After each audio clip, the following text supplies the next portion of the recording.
দুনিয়ার মায়াত পড়ি আল্লাহরে ভুলে গেছো। নামাজ পড়ার লাগে তোমার কাছে সময় নাই। আল্লাহ খাল লাগেও তো তা করায় ও ফ্যামিলির লাগে।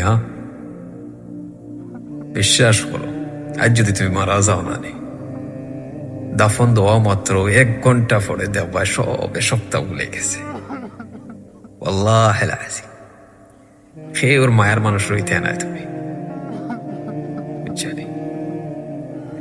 বাচ্চা কাচ্চা থাকলে সবটা ভুলে যাব ভাই, বিশ্বাস করো। আফা ভাই বোন সব রে হইলাম, আল্লাহরে বলিও না। দুনিয়ার মায়াত পড়ি আল্লাহরে বলিও না। লাইফও যত কষ্টর মাঝে থাকো না এখানে, যত প্রবলেমের মাঝে থাকো না এখানে, আল্লাহরে মনে করো আগে। তুমি তাই না ইসরায়েলকে একটু প্রবলেমও পড়িয়া আনলে মোবাইল হাত তুলে গিয়েও আরেকজন রে মানুষরে ফোন দিরায় যে আমি প্রবলেমও পড়ে গেছি, আমার একটু হেল্প করো। আগে আল্লাহরে ফোন আনে। যখন কোনো সব মুখা রাস্তা বন্ধ থাকে তখন গিয়ে তুমি আল্লাহ রেখো।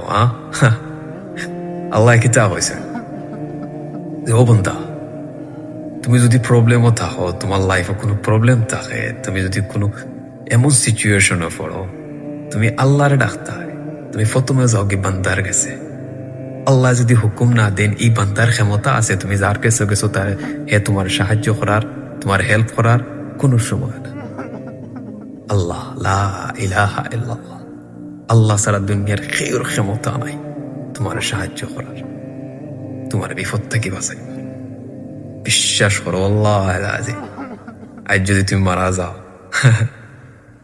একটা মানুষ পাইতে নাই তোমার লাইফের মাঝে যে তোমার কইবরও গাই আসিন চূড়া পড়বার লাগে। আল্লাহ রিয়ালিটি হইলাম, বিশ্বাস করো। একটা রিয়ালিটি তুমি আজ যদি দোকানে যাও দেখো, আজ যদি তুমি পরিবারের মাঝে যে মা বাপে তোমার জন্ম দিছেন ও পরিবারের মাঝে যদি তুমি আজকে টেকা না কামাইতে পারো, তোমার মতো নিকৃষ্ট মানুষ এই দুনিয়ার মাটির নাই। বর্তমান যে সিচুয়েশন চলে একবারে রিয়ালিটি হইল। টেকার লাগে, একটা হাউসের টুকরার লাগে তোমার মূল্যটা কতটুকু তোমার পরিবারের মাঝে তুমি একটুকটা চিন্তা করিয়া দিক। আর যদি মরি যাও